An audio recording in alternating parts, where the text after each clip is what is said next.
ዛሬ የምንነግራችሁ መረጃ እጅግ አስደሳች በርካታ ኢትዮጵያውያንን በደስታም ያስፈነጠዘ ያልተጠበቀ የመጨረሻው የፍርድ ቤት ውሳኔ ነው። ይህ የፍርድ ቤት ውሳኔ እነ ጆን ዳንኤልን የሚመለከት ነው። ቲክቶከሩ ጆን ዳንኤልና ጓደኞቹ በኢትዮጵያ አየር መንገድ ላይ በፈጠሩት እሰጥ አገባ ምክንያት ያኔ ከአንድ ዓመት በፊት ወደ እስር ቤት መወሰዳቸው የሚታወስ ነበር። ከሰሞኑ የመጨረሻውን የፍርድ ውሳኔ የምንሰባበት ዕለት በመቃረቡ እጅግ በጉጉት ሲጠበቅ ነበር። በተለይ ደግሞ ፍርድ ቤቱ ከሰሞኑ ባወጣው ውሳኔ መሰረትም እነ ጆን ዳንኤል ጥፋተኛ ሆነው በመገኘታቸው ከፍተኛ የሆነ ቅጣት ይጠብቃቸዋል የሚሉ አስተያየት ሰጪዎች ነበሩ። በሌላ በኩል ደግሞ እስከዛሬ በእስር ቤት ስለቆዩ ፍርዱ ቀለል ያለ ሊሆንላቸው ይችላል የሚሉ ግምቶች ነበሩ። ለማንኛውም አሁን ሁላችንንም ያስደሰተን እጅግ የሚያስደንቅ ውሳኔ ተሰምቷል። ውሳኔው ምን ይሆን? ዝርዝሩስ እንዴት ያለ ነው? ይህንንም አስመልክቶም በርካታ ኢትዮጵያውያን ምን አይነት ምላሽ እየሰጡ ነው? ሁሉንም በዚህ መሰናዶ ላይ የምንነግራችሁ ይሆናል። ከዚህ በተጨማሪ የጆን ዳንኤል የልጅ እናት የሆነችው የዲዲያ ነጻነትንም ጭምር ከሷም ጉዳይ የተገናኘው መረጃ አካተን ነው የተገናኘ ነው። እንዴናችሁ? የምንወዳችሁ የምናከብራችሁ ጎራ ስቱዲዮ ቤተሰቦች በያላችሁበት ሆናችሁ ጎራ ስቱዲዮን ተቀዳሚ ምርጫ አድርጋችሁ ስለምትከታተሉን እጅግ አድርገን እናመሰግናለን። ቻናላችን ወቅታዊ፣ ማህበራዊ፣ አዝናኝና አስተማሪ ሆኑ ልዩ ልዩ ታሪኮችን እየዳሰሰ ወደ እናንተ ውድ ተመልካቾች የሚያቀርብ ሚዲያችን ነው። ዛሬ ይህንን ደስ የሚያሰኝ መረጃ እንዲህ ይዘናልና እስከ መጨረሻው እንድትከታተሉን በአክብሮት በመጋበዝ ወደ ዝግጅቱ እንሻገር። ጌታቸው በላይ ደግሞ አብሬያችሁ ቆይታ አደርጋለሁ።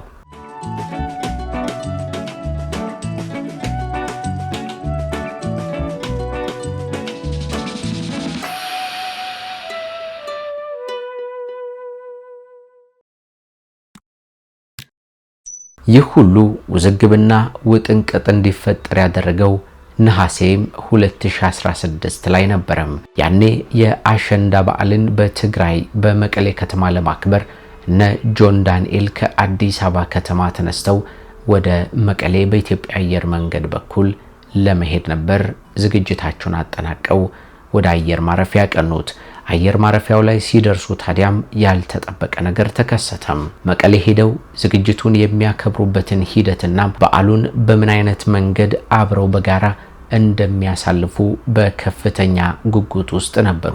የሚያማምሩ ባህላዊ አልባሳትንም እንዲሁ ከተለያዩ ሱቆች ላይ ሸምተው ነበር በሻንጣቸው አንድ ላይ አድርገው ወደ ጉዟቸው ያመሩት። ንብረትነቱ የኢትዮጵያ አየር መንገድ የሆነ አውሮፕላን ተሳፋሪዎችን አሳፍሮ ወደ መቀሌ ለመብረር የአየር ትራፊክ ፈቃድ በመጠባበቅ ላይ እንዳለ ነበር ያልተጠበቀው ነገር የተፈጠረው። በመጀመሪያም የአየር ሁኔታው መብረር እንደማያስችል ተነገራቸው። በመቀጠልም ከምሽቱ 4 ሰዓት ላይ የመቀሌ አየር ማረፊያ በመዘጋቱ በረራው ሙሉ በሙሉ መሰረዙን ለተሳፋሪዎች ገልጾ ነበር ሲል ዘሐበሻም የዛነውን ክስተት ያስታውሳል። ተከሳሾቹም ይህንን የአየር መንገዱን ውሳኔ ባለመቀበልም በአውሮፕላኑ ውስጥ አምባጓሮ በመፍጠር ረብሻ አስነስተዋል በሚል አቃቤ ሕግ ክስ መስርቶባቸው ጉዳያቸው በፍርድ ቤት ሲታይ መቆየቱም የሚታወስ ነው። ክሱ ደግሞ የተመሰረተው ነሐሴ 16 ቀን 2016 ዓ.ም ነበርም።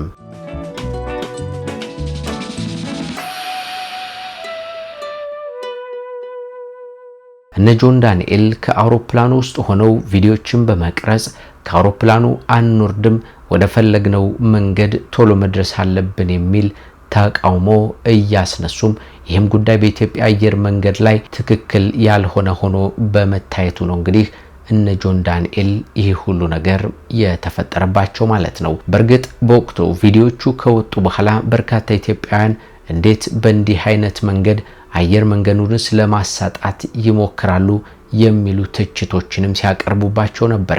በኋላ ደግሞ ወደ እስር ቤት ከገቡ በኋላ ወጣቶቹ ጥፋተኛ ቢሆኑም አየር መንገዱናም የሕግ አካላት ይቅርታ አድርገውላቸው እንዲወጡ በተለያየ መንገድ ጥሪ ሲያቀርቡ እንደቆዩ የምናስታውሳቸው ጉዳዮች ናቸው። በነ ጆን ዳንኤል የክስ መዝገብ ከተካተቱት መካከል አምስተኛ ተከሳሽ ኤለኒ ክንፈም በቀረበባት ክስ መሰረትም በበቂ ሁኔታ ራሷን በመከላከሏ ከክሱ ሙሉ በሙሉ በነፃ እንድትሰናበት ፍርድ ቤቱ ወስኗል ሲል ከሰሞኑ ዘሀበሻ ባወጣው መረጃ እኛም ወደ እናንተ አድርሰናችሁ ነበር። በሌላ በኩል ደግሞ አንደኛ ተከሳሽ ዮሐንስ ዳንኤል፣ አማኑኤል መውጫ፣ ናትናኤል ወንዶሰን፣ ኤልያስ ድሪባና የዲዲያ ነጻነት አቃቤ ሕግ ያቀረበባቸውን የሰነድና የቪዲዮ እንዲሁም የሰው ማስረጃዎችን ማስተባበል ባለመቻላቸው ጥፋተኛ ተብለዋል የሚል ነበር የወጣው መረጃም። ጥፋተኛ ሆነው ተገኝተዋል የሚለው መረጃ ታዲያ ሁለት አይነት እይታዎችን እንዲኖር አድርጎ ነበር። አንዳንዶቹ ፍርሃት ውስጥ ወድቀው ነበር። ምክንያቱም ጥፋተኛ ሆነው ከተገኙ ከፍተኛ የሆነ ቅጣት ይጣልባቸውና እዚያው እስር ቤት ላይ ሊቆዩ ይችላሉ የሚል ስጋት ነበር። ሁለተኛዎቹ ግን ግዴላችሁም፣ አትስጉ፣ አትፍሩ፣ ምክንያቱም እስከዛሬ የታሰሩበት አሁን እንዲታይላቸው ያደርግና ቅጣታቸውን ቀለል ያደርግላቸዋል የሚል እይታዎች ነበሩም። አሁን በመጨረሻ ግን እጅግ ያልተጠበቀ ሁሉንም ማህበረሰብ በሚባል ደረጃ ያስደሰተ ውሳኔ ተወስኖ በዛሬው ዕለት አዲስ መረጃ ወጥቷል። አስከትለን እሱን እንገራችሁ።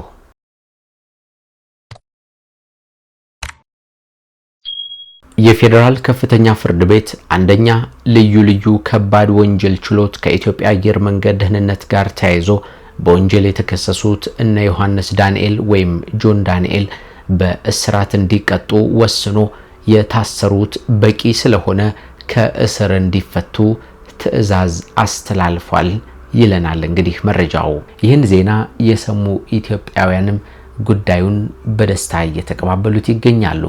እነ ጆን ዳንኤል ከእስር እንዲለቀቁ ተወሰነ ማለት ነው። የዚህን የመጨረሻውን የፍርድ ውሳኔ ዝርዝር ሁኔታ ግን አስከትለን እንነግራችኋለን። የፍትህ ሚኒስቴር የተደራጁና ድንበር ተሻጋሪ ጉዳዮች አቃቤ ሕግ በዮሐንስ ዳንኤል ወይም ጆን ዳንኤል፣ አማኑኤል መውጫ፣ ናትናኤል ወንዶሰን፣ ኤልያስ ድሪባና የዲዲያ ነጻነት ላይ በነሐሴ 16 ቀን 2016 ዓ.ም ከምሽቱ በግምት 3 ሰዓት ከ30 አካባቢ ላይ ከአዲስ አበባ ከተማ ወደ መቀሌ ከተማ ለመጓዝ አውሮፕላኑ ለበረራ ዝግጁ ቢሆንም የአየር በረራ ሁኔታው አዳጋች በመሆኑም በረራ ቢደረግ የሚደርሰውን ከባድ አደጋ ለመከላከል ጉዞ ተሰርዞ መንገደኞች ከአውሮፕላኑ እንዲወርዱ ሲነገራቸው በረራው በግድ መደረግ አለበት አንወርድም በማለት ቀሪ ተሳፋሪዎችንም እንዳይወርዱ በመከልከል አሳድመዋል በሚል ዝርዝሩን ጠቅሶ ክስ አቅርቦባቸው ነበር ይለናል የፋና መረጃም። በተጨማሪም አቃቤ ሕግ አንደኛ ተከሳሽ ጆን ዳንኤል ላይ በሶስተኛ ክስ የኮምፒውተር ወንጀል ለመቆጣጠር የወጣውን አዋጅ ቁጥር 958/2008 አንቀጽ 13 ንዑስ አንቀጽ 3 ስር የተመለከተውን ድንጋጌ በመተላለፍ ክስተቱን ቲክቶክ በተባለ ማህበራዊ መተግበሪያ ላይ በተንቀሳቃሽ ምስል ቀርጾ በቀጥታ ስርጭት ማስተላለፍ የሚል ክስ አቅርቦበት ነበርም ይለናል። ተከሳሾቹም በተከሰሱበት የህግ አንቀጽ ጥፋተኛም የተባሉ ሲሆን ችሎቱም በዛሬው ዕለት የአቃቤ ሕግን የቅጣት ማክበጃናም የተከሳሾቹን የቅጣት ማቅለያ መርምሮ ውሳኔ አሳልፏል ይለናል።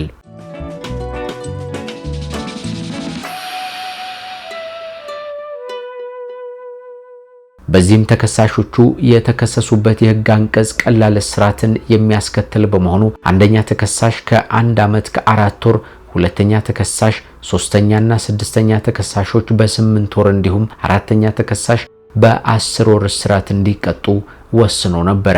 በመሆኑም ተከሳሾቹ በእስር ላይ የቆዩበት ጊዜ ተሰልቶም ከእስር እንዲለቀቁ የፌዴራል ከፍተኛ ፍርድ ቤት አንደኛ ልዩ ከባድ ወንጀል ችሎት ውሳኔ አሳልፏል የሚል ነው። እንግዲህ የፋና ብሮድካስቲንግ መረጃም ያገኘ ነው ማለት ነው።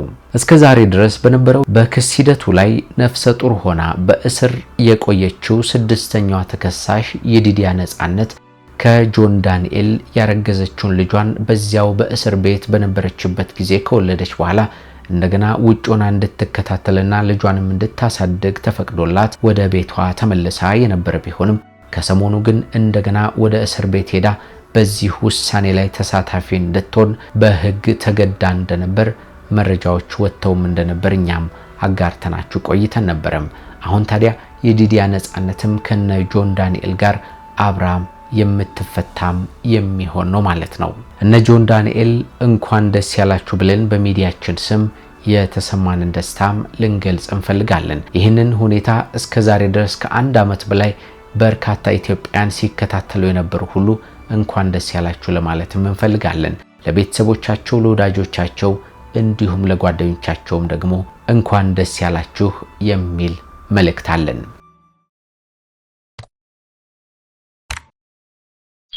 በተለያየ ዓለም ክፍል ሆናችሁ እኛን ተቀዳሚ ምርጫ አድርጋችሁ ስለምትከታተሉን ከኛም ጋር ቆይታ ስለምታደርጉ እናመሰግናለን።